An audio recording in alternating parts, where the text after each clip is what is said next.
Bom, pessoal, é isso. A educação dentro da Constituição Federal de 1988. Eu vou trazer aqui para vocês já de início a questão que a nossa Constituição Federal ela é a base do nosso ordenamento jurídico. O que isso significa, pessoal? Significa dizer que a Constituição ela traz normas, regras e princípios que organizam e regulam a República Federativa do Brasil. Então, para a gente entender educação e as normas da educação, a gente vai precisar entrar um pouquinho aqui na Constituição Federal e ter essa compreensão de que ela é a base do ordenamento jurídico e as normas, diretrizes, tudo que é criado precisa estar de acordo com o que ela fala. Senão pode ser considerado inconstitucional, enfim, não vai ter o efeito que a gente gostaria que tivesse, então tem que estar alinhado com a Constituição e é por isso que a gente vai saber sobre ela aqui tudo agora. Ó, dentro da Constituição, já no artigo 6º, a Constituição pontua pra gente quais são os direitos sociais. Um deles é o que a gente está aqui atento, né? É a nossa educação. Mas são direitos sociais: a educação, a saúde, a alimentação, trabalho, moradia, transporte, lazer, segurança, previdência social, proteção à maternidade e à infância e assistência aos desamparados. É claro que a gente não vai se ater aqui a todos esses itens, a gente vai ficar focado na nossa educação. E o direito social, gente, para trazer aqui para vocês, eles podem ser chamados também de direitos de segunda geração ou de segunda dimensão, certo? Eles também podem ser chamados de direitos prestacionais. Vocês já vão entender o motivo. Tem a ver com uma prestação, né? Prestação de serviços. Aquele serviço que a gente pontuou anteriormente, né? Saúde, educação, previdência. Mas dentro disso, o que eu quero explicar para vocês? Os direitos sociais, eles são uma espécie de direitos fundamentais, certo? E os direitos fundamentais são aqueles direitos que eles garantem para o ser humano simplesmente porque ele é um ser humano. Então, ele precisa que aquilo seja garantido, tá? Como se fossem os direitos humanos dele, certo? Aqui, ó, sendo uma espécie dos direitos fundamentais que estão espalhados ao longo de toda a Constituição, tá, pessoal? Mas eles têm um rol exemplificativo ali no artigo 5º, no 6º, no 7º, também vai trazer alguma coisa nesse sentido pra gente, mas a ideia é que esses direitos fundamentais, eles visam proteger a dignidade, deixa eu apagar aqui, vou colocar aqui para vocês, a dignidade do ser humano.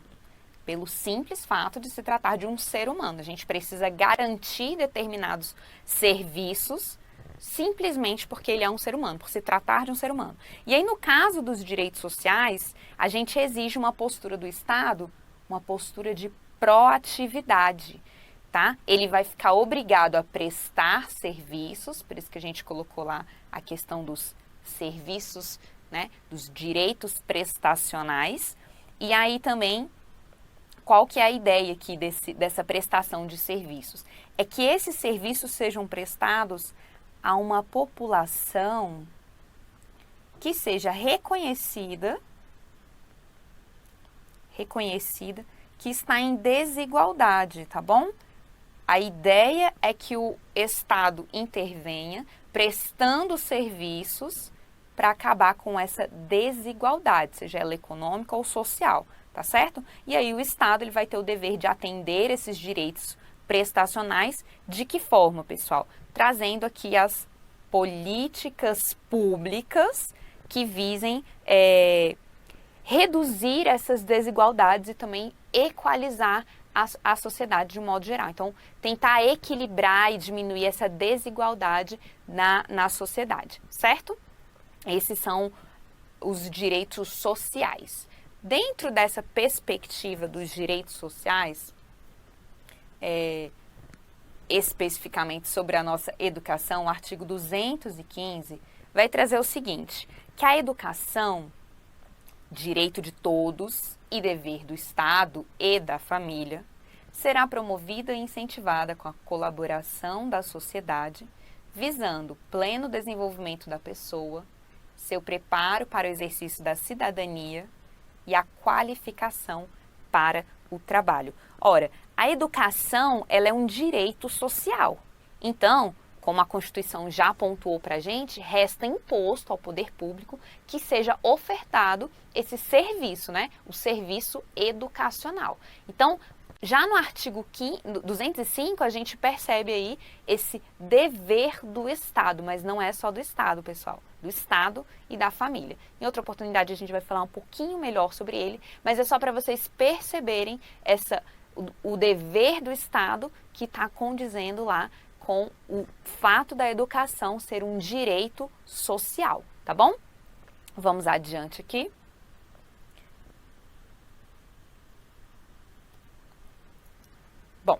A educação, ela é um direito público subjetivo.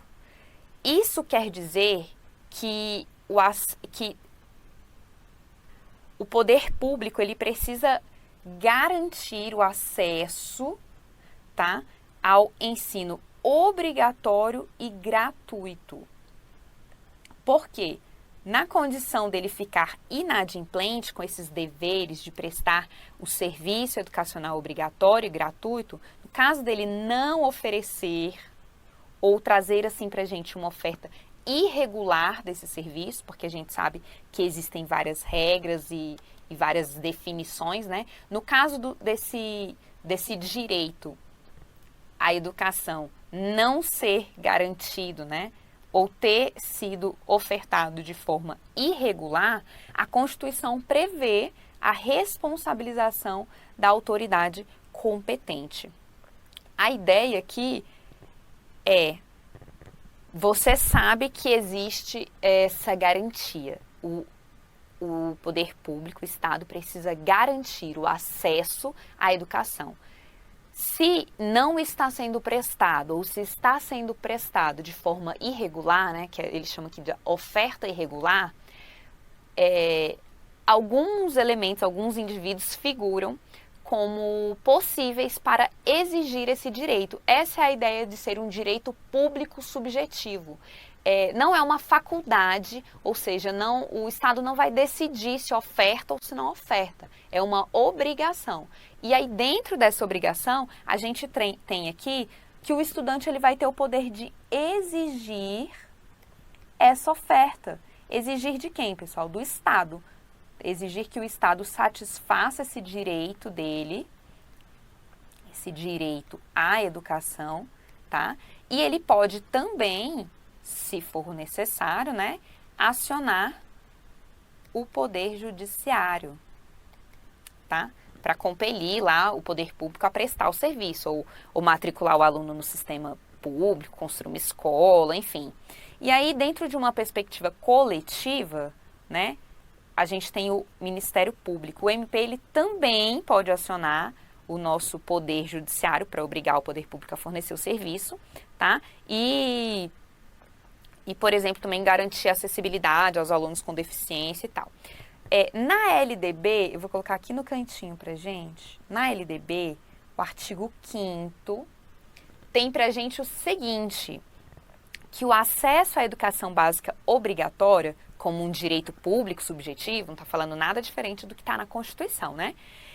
Esse acesso, ele é direito público subjetivo.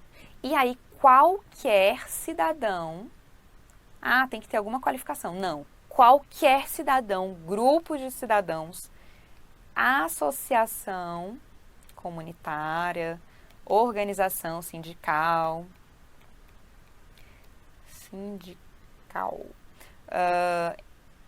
entidade de classe, enfim, qualquer outra que seja legalmente constituída pode acionar o poder público para exigir esse direito público subjetivo. E aí, como eu falei, também figura o Ministério Público, tá? Para acionar, através do Poder Judiciário, que seja, o poder público e obrigar que esse direito público subjetivo seja garantido aos credores desse direito, que é quem faz jus a receber esse serviço, tá certo? Vamos adiante aqui. Vou falar um pouquinho das competências, pessoal. Olha só, antes de falar das competências, eu quero só esclarecer uma questão. Existe uma aula de direito constitucional, tá? De um professor habilitado e coisa e tal.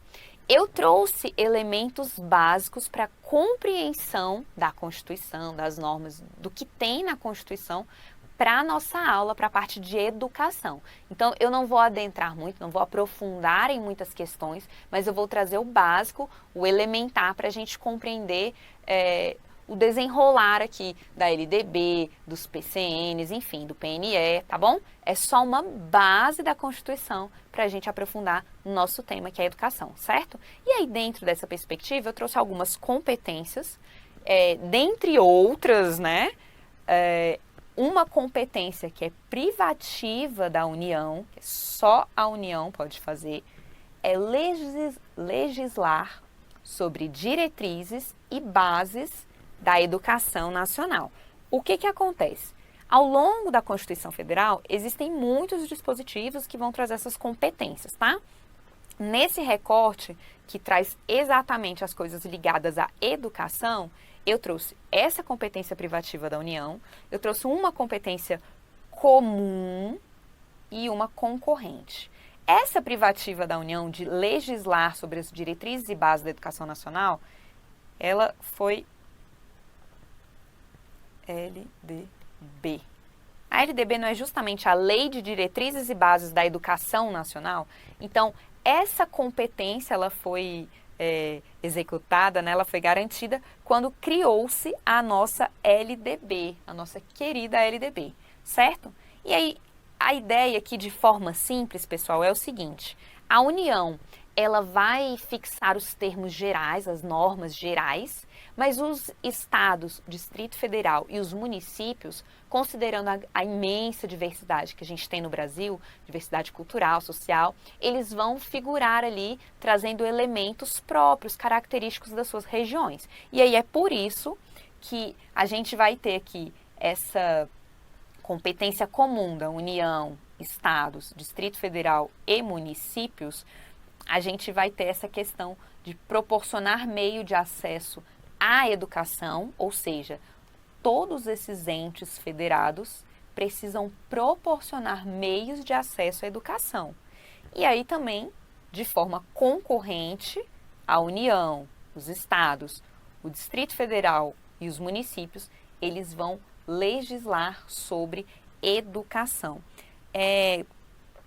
Trazendo essa questão de atendimento das necessidades e das peculiaridades das regiões, das populações, é claro que, se a gente está falando ali que é uma competência concorrente, olha o que vai acontecer. O município ele vai legislar, o Distrito Federal, o Estado, ele pode legislar, tá contemplado ali na Constituição Federal. Mas o que ele traz na norma tem que estar de acordo com a norma superior. E quem é a norma superior? É a nossa Constituição Federal, certo? Que é a base do nosso ordenamento jurídico. Então, estão entendendo? Tá tudo certo? Então, vamos adiante. Qual é a ideia aqui? Se a gente tem competências que são privativas, que eu trouxe a da União, tem competências que são comuns e concorrentes, aí eu quero trazer para vocês um conceito novo aqui, só para explicar para vocês, que no Brasil vigora o federalismo cooperativo. Qual é a ideia aqui? Federação, República Federativa do Brasil e cooperação, tá? Todos os entes federados estão atuando em prol do desenvolvimento do ensino no país.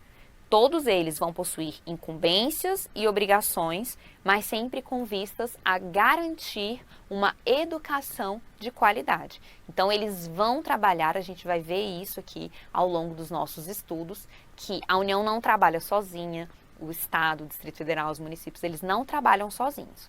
Existe essa questão de federalismo cooperativa, eles vão trabalhar em regime de cooperação e mais adiante a gente vai ver de colaboração também, tá certo? Bom, para início de conversa sobre a Constituição, eu queria falar isso para vocês. Os direitos sociais, a educação como um direito público subjetivo, as competências da União, dos Estados, do Distrito Federal e dos municípios, tá certo? Vamos caminhar um pouquinho mais adiante. Até já!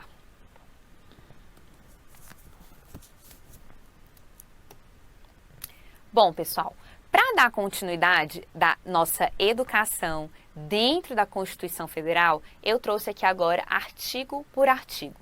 Para não ficar muito extenso, eu dividi, eu vou falar do 205, 206 e o 207, e aí no segundo momento a gente vai em todos, tá? Pode ficar tranquilo que vocês não vão perder nada. Olha só, na Constituição Federal, dentro do capítulo 8º, que vai falar sobre a ordem social, a gente tem especificamente o capítulo 3º, que vai falar sobre educação, cultura e desporto. E aí, precisamente, nós vamos falar sobre a seção 1, que vai falar sobre a educação, tá certo? Bom, para começo de conversa, a gente já conhece esse artigo, é o artigo 205. Ele traz para a gente elementos fundamentais para a compreensão da educação e do que a Constituição versa sobre isso. Esse artigo aqui eu separei em 3 partes, vocês já vão entender por quê, tá? Mas vamos ler ele na integralidade dele. A educação, direito de todos e dever do Estado e da família, será promovida e incentivada com a colaboração da sociedade, visando ao pleno desenvolvimento da pessoa, seu preparo para o exercício da cidadania e sua qualificação para o trabalho. Esse é o artigo 205 inteiro. Na divisão que eu fiz só para a gente compreender bem, eu tenho aqui para vocês, ó. Primeira parte aqui, tá? A educação, ela é direito de todos, tá? E ela é dever do Estado e da família. O dever de garantir esse direito, gente, ele não está restrito ao Estado e nem à família. Parece óbvio, mas a gente já figurou em outras constituições que era só de um. Nesse caso, na Constituição de 88, o dever de prestar a educação é do Estado e da família, certo? Adiante, na segunda parte que eu separei para vocês, só para ficar bem pontuado essa questão que a educação ela vai ser promovida e incentivada com a colaboração da sociedade. Então, de certa forma, existe essa parcela de responsabilidade aqui para a nossa sociedade. A sociedade ela precisa colaborar para que essa educação seja, que ela se efetive, tá certo? E aí, a terceira parte aqui é o tripé da educação. A educação, direito de todos, dever do Estado e da família, que vai ser promovida e incentivada com a colaboração da sociedade, ela vai ter um tripé, porque ela está visando para a gente o pleno desenvolvimento da pessoa, o seu preparo para o exercício da cidadania e a qualificação para o trabalho. Eu trouxe aqui para vocês só para vocês terem uma ideia, tá? A educação dentro do artigo 205, tá aqui, visa então o pleno desenvolvimento da pessoa. Então a gente não está falando só de decorar, de ir atrás de tirar notas, né? A gente teve esse cuidado aqui de desenvolver de forma plena uma pessoa. Então, o objetivo da educação tem essa parte. A segunda parte vai trazer para a gente o preparo para o exercício da cidadania. Então, eu estou preparando os sujeitos, né? Estou utilizando da educação para prepará-los para exercer cidadania, para conviver em sociedade, tá certo? E também qualificando-os para o trabalho. E aí, pessoal, a Constituição ela vai trazer para gente, no artigo 206, bem detalhadinho, alguns princípios que o ensino vai precisar seguir ao ser ministrado, certo? E é deles que a gente vai falar agora.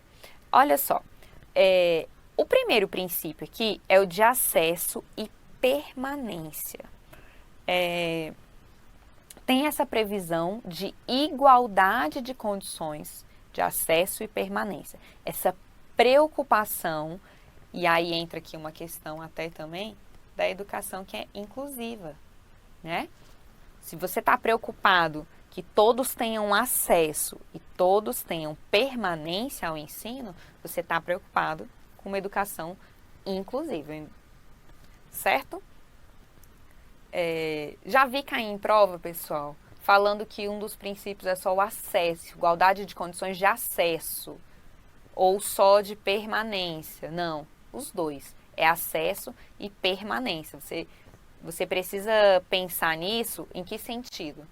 Eu vou garantir que os estudantes tenham acesso e, ao mesmo tempo, eu vou fazer de tudo para que eles permaneçam na escola para se desenvolver, certo? Então, igualdade de condições para acesso e permanência, tá? O segundo princípio que vocês vão ver aí é o da liberdade.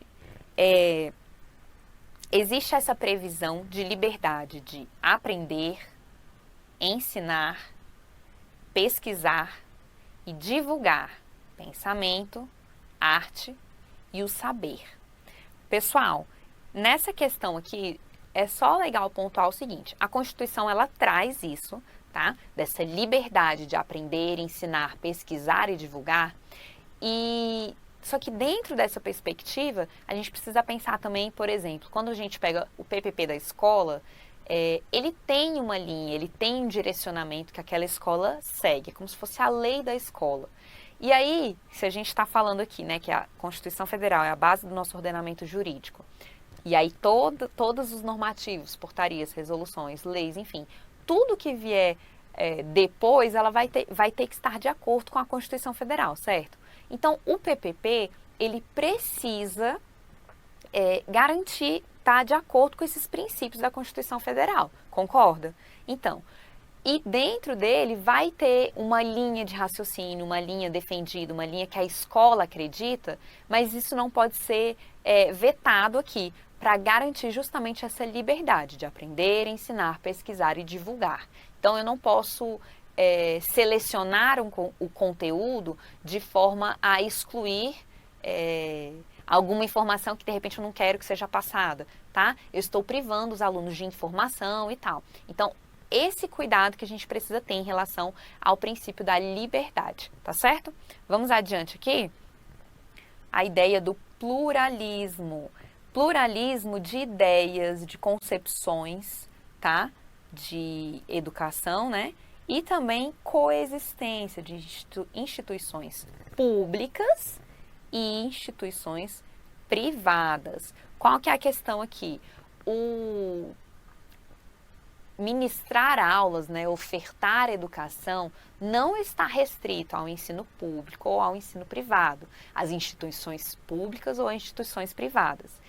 Existe essa previsão de coexistência de instituições, tanto públicas quanto privadas, certo? Gratuidade do ensino em estabelecimentos oficiais. E aí, gente, eu acho interessante pontuar, não só nessa questão, nesse princípio da gratuidade do ensino, e aí fazendo uma referência com o princípio anterior que a gente falou, da coexistência de instituições públicas e privadas, o que acontece? Existem princípios que devem ser considerados pelos dois tipos de instituições, vamos colocar assim, mas existem alguns que estão direcionados para as instituições públicas, como é o caso da gestão democrática, que a gente vai falar daqui a pouquinho, tá? Mas é só para ter cuidado, para caso venha numa questão, numa prova, exigindo conhecimento, e aí pode trazer esse princípio aqui e tentar confundir vocês. Então, a ideia da gratuidade do ensino, nesse caso aqui, é para estabelecimentos oficiais, certo? Bom, outro princípio que a Constituição traz para a gente no artigo 206 é a valorização dos profissionais. Isso aqui é muito interessante, está em voga o tempo inteiro, muitas pessoas discutindo e entrando nessa questão de quem são os profissionais da educação, né?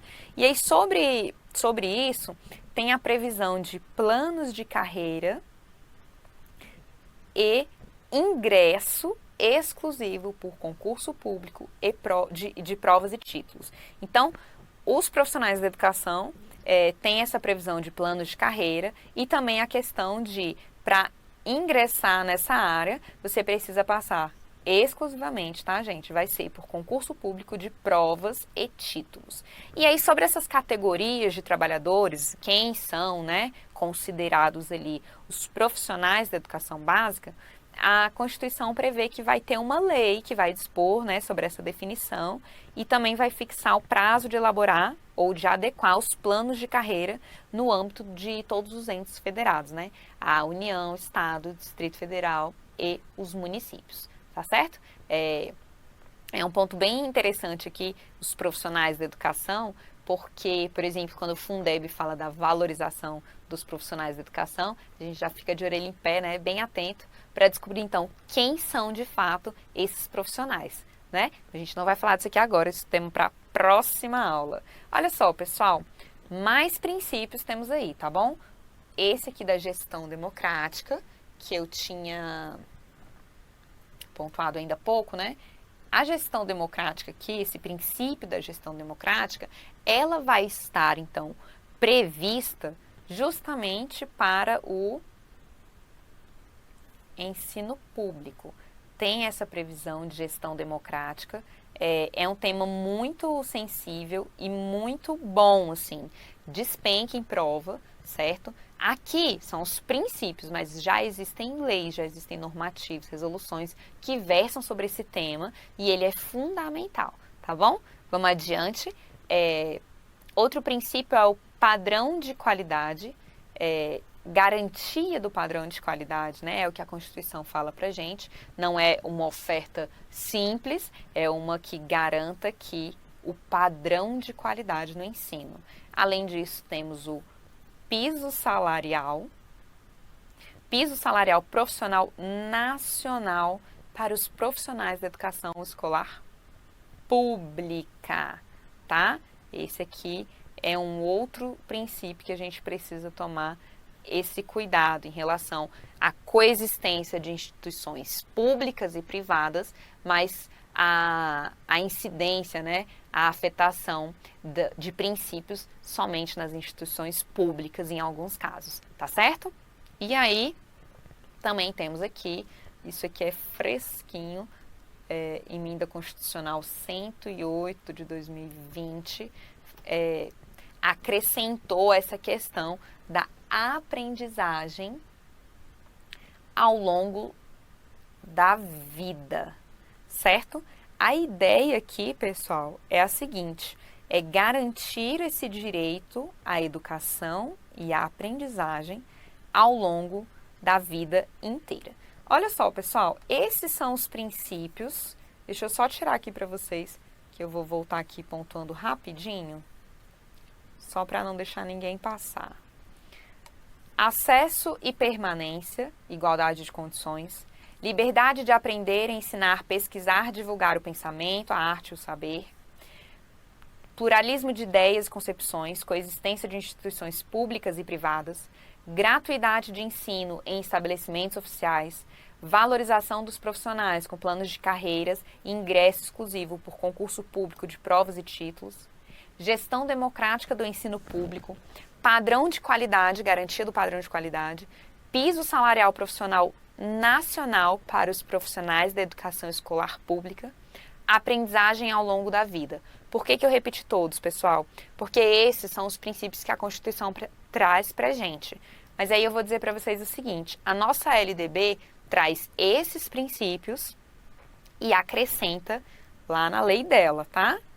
O respeito à liberdade e apreço à tolerância, traz também para a gente valorização da experiência extraescolar, faz essa vinculação entre educação escolar, trabalho e as práticas sociais, e também fala sobre consideração com a diversidade étnico-racial.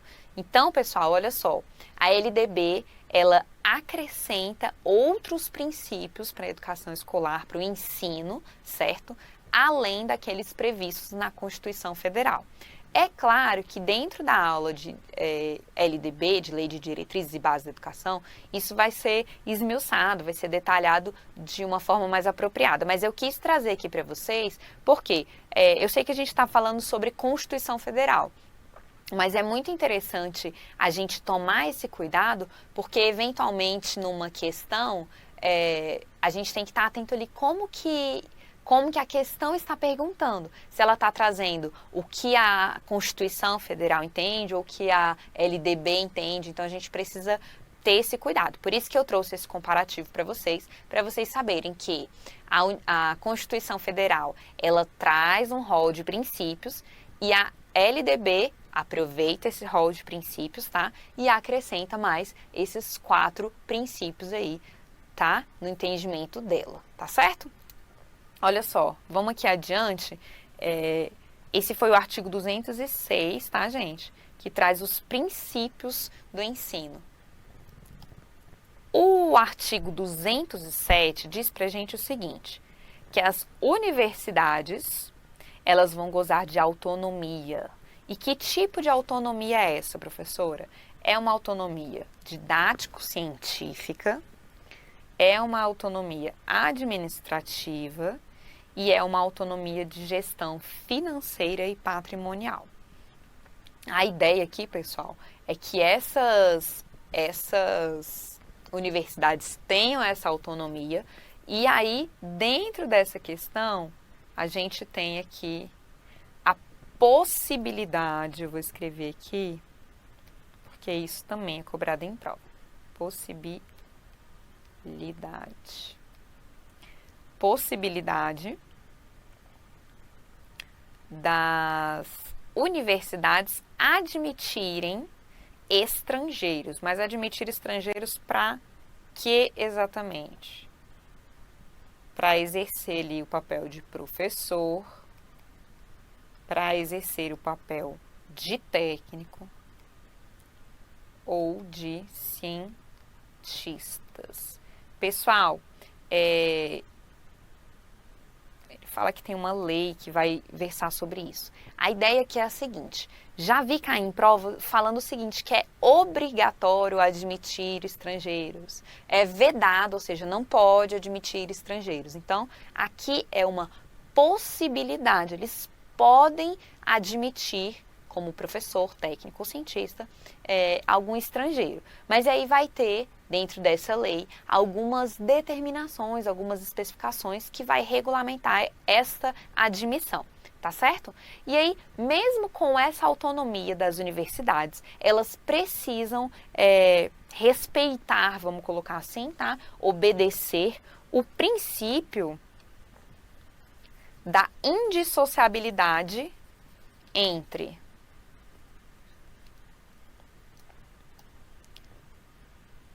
pesquisa, extensão e ensino, tá certo?